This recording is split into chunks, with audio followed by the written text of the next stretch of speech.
Bienvenidos a tu programa Tribunal a tu alcance. Soy Antonio Gutiérrez, me acompaña mi compañera Marcela Chávez. El día de hoy tenemos preparado un tema que es la cadena de custodia. Muchos se han de preguntar qué es esto, cómo funciona en el sistema de justicia penal. Es, vamos a decirlo así, cómo se maneja la evidencia que se recolecta en el proceso de una investigación, o sea, cómo va pasando de mano en mano y el registro que tiene que quedar sobre cómo va pasando de mano en mano esta evidencia que se recolecta durante el proceso de investigación de algún hecho delictivo. Es precisamente, Antonio, que nuestro compañero Sergio Guerra preparó un reportaje muy especial en donde se hace precisamente una escenificación de un delito, de la comisión de un delito y cómo se lleva a cabo esta cadena de custodia. Si quieres saber más acerca de esto, te invitamos a que veas el siguiente reportaje.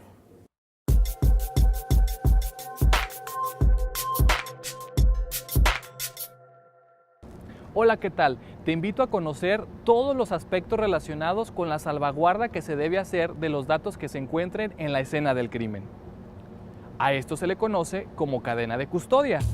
La cadena de custodia es el sistema de control y registro que se aplica al indicio, evidencia, objeto, instrumento o producto del hecho delictivo desde su localización, descubrimiento o aportación en el lugar de los hechos o del hallazgo, hasta que la autoridad competente ordene su conclusión. Con el fin de corroborar los elementos materiales y probatorios y la evidencia física, la cadena de custodia se aplicará teniendo en cuenta los siguientes factores: identidad, estado original, condiciones de recolección, preservación, empaque y traslado, lugares y fechas de permanencia y los cambios en que cada custodia se haya realizado. Igualmente, se registrará el nombre y la identificación de todas las personas que hayan estado en contacto con esos elementos. El aseguramiento es parte fundamental de la cadena de custodia y es muy importante tener presente 3 reglas: no tocar, no mover y no agregar. El aseguramiento de bienes se debe realizar conforme a lo siguiente. Primero, el Ministerio Público o la policía en auxilio de este deberá elaborar un inventario de todos y cada uno de los bienes que se pretendan asegurar, firmando por el imputado o la persona con quien se atienda en el acto de investigación. Ante su ausencia o negativa, la relación deberá ser firmada por 2 testigos presenciales, que preferentemente no sean miembros de la policía y, cuando ello suceda, que no hayan participado materialmente en la ejecución del acto. 2. La policía deberá tomar las providencias necesarias para la debida preservación del lugar de los hechos o del hallazgo y de los indicios, huellas o vestigios del hecho delictivo, así como de los instrumentos, objetos o productos del delito asegurados. Y 3. Los bienes asegurados y el inventario correspondiente se pondrán a la brevedad a disposición de la autoridad competente, de conformidad con las disposiciones aplicables. Ahora, es muy importante tener en cuenta que la devolución de bienes asegurados va a proceder en los siguientes casos. Veamos. El primero es cuando el Ministerio Público resuelva el no ejercicio de la acción penal, la aplicación de un criterio de oportunidad, la reserva o archivo temporal, se abstenga de acusar o levante el aseguramiento de conformidad con las disposiciones aplicables. Otro caso es cuando la autoridad judicial levante el aseguramiento o no decrete el decomiso de conformidad con las disposiciones aplicables. Como vimos, la cadena de custodia implica una serie de actos sucesivos que comienzan desde la escena del crimen. Por ello, el Ministerio Público y la policía en auxilio de este deben realizarlos de acuerdo con las disposiciones aplicables, precisamente para que funjan como un elemento probatorio dentro de una causa penal. Esperamos que este reportaje haya sido de su agrado. Recuerden, hablamos sobre la cadena de custodia. Yo soy Sergio Guerra Torres y regresamos al estudio. Agradecemos a nuestro compañero Sergio Guerra por este interesante reportaje que ha preparado para ustedes. Y antes de seguir con este interesante tema, vamos a un corte y enseguida estamos con ustedes.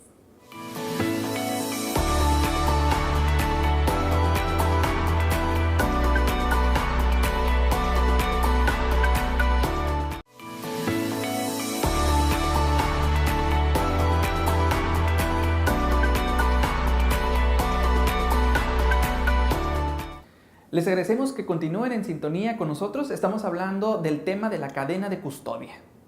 Y bueno, Antonio, si nuestro público tiene alguna duda o alguna inquietud, les recordamos las redes sociales que aparecen en pantalla y tenemos más información acerca de este tema a través de la entrevista que Mariana Brandi le realizó a la licenciada Mónica Janet Sandoval Grajeda, juez de juicio y de control. Vamos con ellas.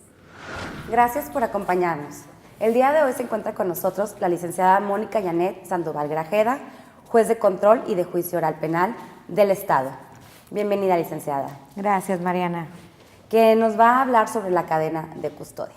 Licenciada, en primer lugar, en caso de que suceda algún delito, ¿cuál sería el objeto de preservar el lugar de los hechos?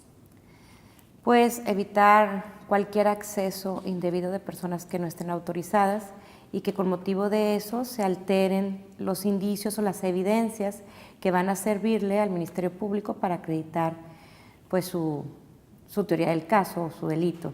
O incluso es algo que también sirve para la defensa en su momento, y de ahí la importancia de preservar este lugar de los hechos tal cual sucedió en el momento de ese evento, para poder recabar la evidencia lo menos contaminada posible. Muy bien. Y bueno, en relación a esto, la recolección y la preservación de la evidencia, ¿es necesario respetar la llamada cadena de custodia? ¿Podría explicarnos en qué consiste esto?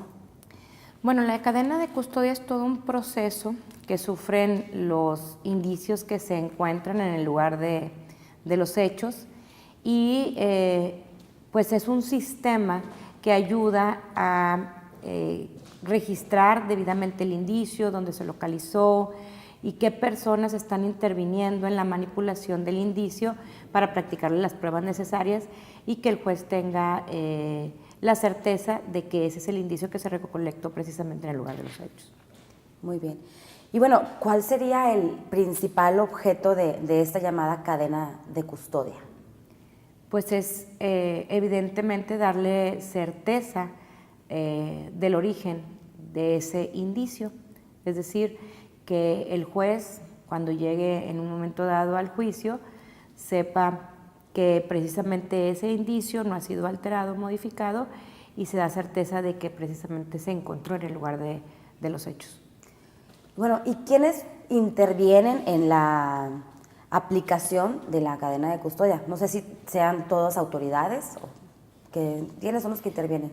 Bueno, podría ser cualquier persona, pero por lo regular son servidores públicos, es decir, son peritos, es el policía que llega, el primer respondiente, es el que llega a auxiliar a la víctima, es pues ya cuando se asegura el lugar y se delimita el lugar de los hechos, bueno, ya llega servicios periciales, que son normalmente peritos criminalística en la especialidad o en la dependencia de criminalística de campo, que son también pues parte de la Fiscalía General de Justicia. Y ya en última instancia, pues bueno, todos los que intervienen en el procesamiento del indicio. Por ejemplo, vamos a suponer que un indicio se encuentra en muestras de sangre, intervienen los de criminalística de campo para recabarlo, tienen un método, y luego ellos determinan el indicio, lo envían a análisis de indicio, de ahí lo procesan, hacen cierto procesamiento, después se le llevan a química forense, después a genética forense. Entonces es todo el registro que va quedando de quién tiene acceso a ese indicio y qué practicó en él. Muy bien. Supongo que la cadena de custodia inicia, bueno, desde que ponen la cintilla, ¿no? Como me dices, todo un proceso. Sí, de hecho tienes que establecer, llegas a un registro. La cadena de custodia muy detallado, es desde el lugar de los hechos, quién fue la primera persona que acudió, quién puso la cintilla, la amarilla que normalmente vemos en la televisión, que dice asegurado o aseguramiento. Eso normalmente lo pone el primer respondiente, que es los policías. Generalmente son los primeros que acuden, o los agentes ministeriales.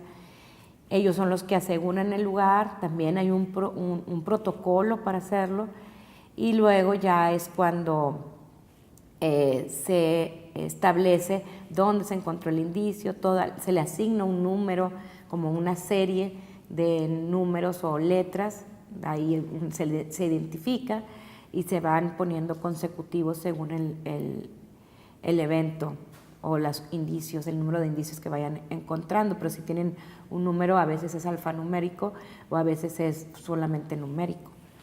Y luego ya se hace la descripción muy detallada de en qué consiste el indicio y quién lo recolectó, la hora, la fecha, todo ese detalle para saber en qué momento se recolectó ese indicio. Es importante recabar todo ese tipo de información. Toda la información y quién lo recolectó también. Bueno, va la firma del perito, el nombre, la hora, la fecha, la descripción del indicio, el número que se le asignó, el lugar de la recolección, quién fue el primer correspondiente, cómo se encontró el lugar asegurado. Sí, es un registro bastante detallado del lugar de los hechos y los hallazgos que se encontraron en él. Incluso cuando no es en el lugar de los hechos, por ejemplo, que cualquier persona, la víctima, por ejemplo, lo proporciona, también queda ese registro, quién lo entregó, cuándo lo entregó, cómo lo entregó y en qué consiste el indicio y quién lo recibe, la hora y fecha de recibido. ¿Qué les parece si antes de continuar con este interesante tema, regresamos al estudio con Antonio y Marcela? Le agradecemos a Mariana Brandi y a la juez Mónica Sandoval por esta entrevista que amablemente nos concedió. Tenemos información importante para ti. Vamos a continuar hablando de este tema, la cadena de custodia. Te invitamos a que no te despegues. Vamos a un corte y enseguida regresamos.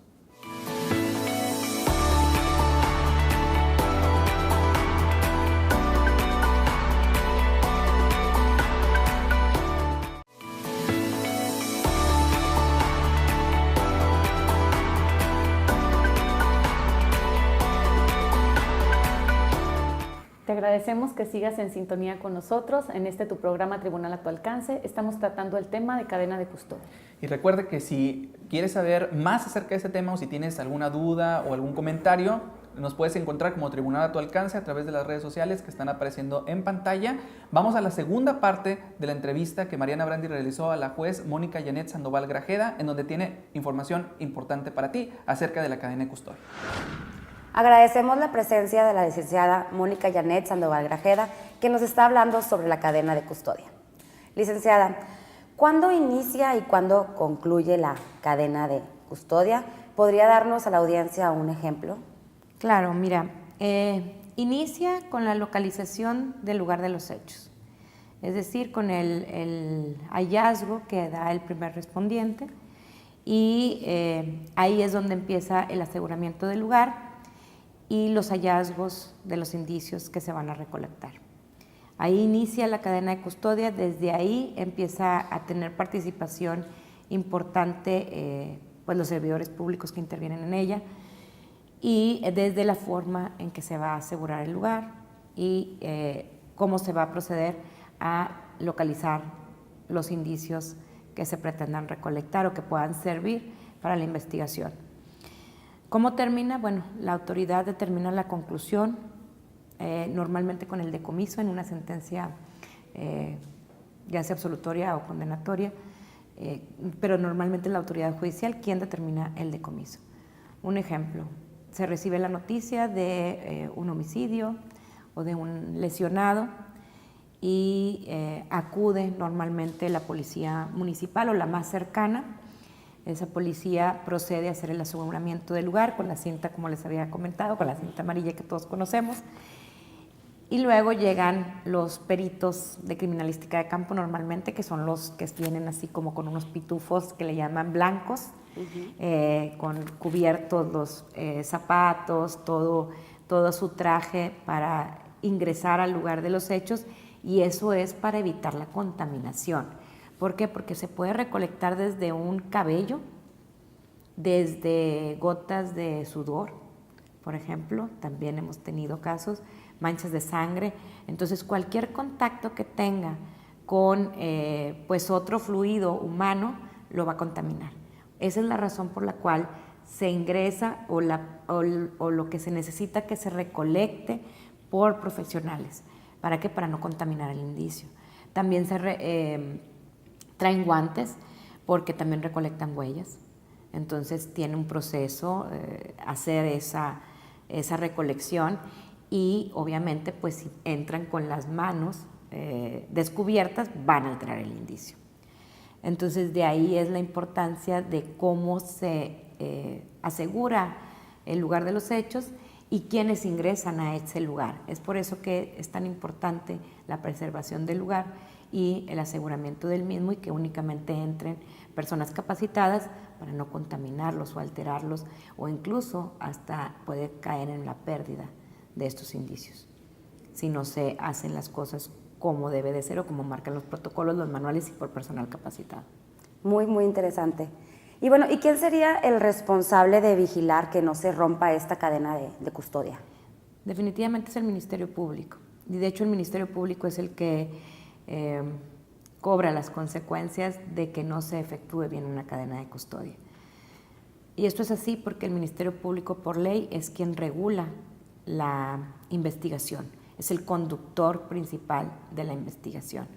Ciertamente tenemos defensas activas a últimas fechas, con el sistema penal acusatorio es mucho más activa la defensa, pero cualquier circunstancia que llegue a pasarle a ese indicio o a esa cadena de custodia, si se llega a alterar, definitivamente la responsabilidad es del Ministerio Público porque él es quien tiene la obligación de conducir la investigación. Y bueno, volviendo al tema de los peritos, me supongo que ellos llevan un registro, como comentaba, para las pruebas, para identificar las pruebas. Sí. Llevan un registro, entonces sí, lleva un registro. Ok. Y bueno, ¿qué es lo que debe de contener ese registro? Mencionaba que es alfanumérico o a veces nada más numérico. Sí, el número el lugar donde se encontró, el número de identificación, la descripción del indicio, la hora, fecha de recolección, quién lo recolectó y va llevando como un inventario. Se hace primero un tipo inventario de todo lo que se recolecta y después se va poniendo en cada indicio, lleva su cadena de custodia. ¿Sí? Se hace como un inventario general, pero cada indicio tiene su cadena de custodia. Entonces vamos a suponer que Mónica recolectó una pulsera. Entonces esa pulsera tengo que poner el número que se lee de indicio que es, la descripción es una pulsera de plata, etcétera, de tal tamaño, con piedras, es toda la descripción del indicio. Y luego tengo que poner hora y fecha de recolección, mi firma, y después vamos a suponer que yo te lo paso a ti, y tú lo vas a analizar porque vas a buscar huellas, entonces te lo paso a ti y tú tienes que poner y firmar que tú como perito de análisis de indicio vas a trabajar con ese indicio. Incluso también, si yo no soy la misma persona que te lo entrego a ti, tiene que figurar el nombre de la persona que lo traslada. A nivel federal le llaman es perito de traslado. Entonces también se anota. Si es un traslado, bueno, yo me encargué del traslado y se lo entregué a Mariana a las 10:50 de la mañana del día 9 de noviembre del 2018, vamos a suponer. Entonces todo ese registro es como la historia del indicio y hasta donde concluye que, bueno, como ya lo dije, es hasta llevarlo a juicio, ya sea cualquier procedimiento que se lleve, esa es la conclusión del indicio cuando se dicta una sentencia o se termina el procedimiento. Y bueno, ¿cuál sería la finalidad de ese registro? Uno es garantizar que no se destruya, modifica, que se altere ese indicio. El juez tiene que tener esa certeza de que ese indicio no fue modificado de ninguna manera o alterado. Es decir,